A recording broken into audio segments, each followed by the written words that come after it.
Hi, my name is Joe. Sometimes we may need to deploy the new router or access point quite far from the original one. Let's say there's about 600 feet between the first router and the second router. If we just wire the Ethernet cable directly from the first router to second router, it will not work. The problem is the signal will start dropping after 300 feet.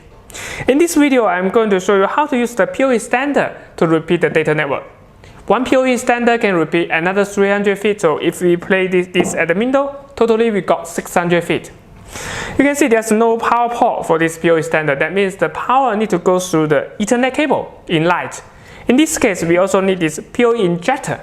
The PoE injector will add the power to the Ethernet cable. Usually place this one at the next to the original router, so we can get the power for the PoE standard.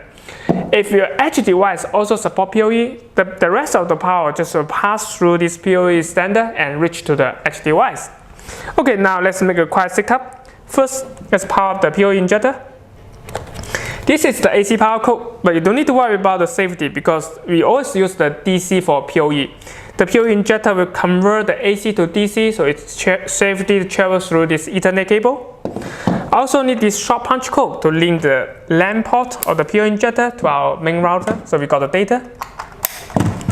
Now the PoE injector is ready. I'm going to connect the first piece of the cable, the port to the PoE port. And now let's move to the PoE standard.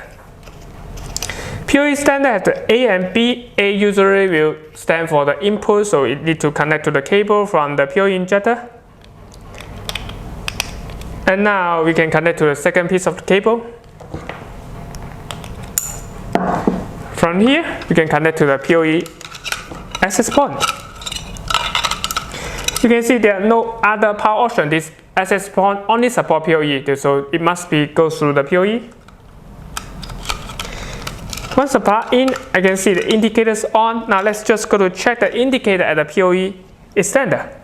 You can see both the power indicator, also the data indicators on. That means the power and data is passing through this PoE standard. So it's pretty simple, right? Just plug and play. There's no other configuration. It's working with the PoE equipment like this PoE access point. What if we just need to work with the router? The difference is this router doesn't support PoE, or it don't need the PoE. It has the regular power source.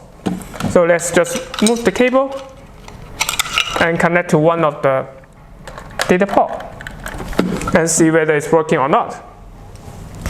But you see the indicator is off, it's not on. That means there's no power going through this PoE standard. What's the problem? You see, in the standard PoE system, there's power handshaking. Before the PoE injector releases the power to the edge, it will classify and verify your edge device. If the edge device like this one doesn't need the PoE, it's not PoE compatible, the PoE injector will not release the power. But the problem come up is because this PoE standard also need the power. If this one don't send the power, then PoE standard doesn't get the power. The whole system is not working. So in this case, we will need to use the PoE splitter. Now first let me add the PoE splitter before the router. I just connect the cable to the input of the PoE splitter. Once I connect in, you can see the indicators on. That means the whole system is getting the power. I also need another short punch code to link the LAN port. This is the LAN port without the PoE. So we connect to the data port. Now we also go back to check the indicator. Now both indicators on. That means the whole system is working. You see the key is the PoE splitter. It's playing the role, just telling the PoE injector you can send the power. So eventually the whole system will get the power up. Alright, that's all for today's video. If you have any question, please post it in the comment section below. See you next time.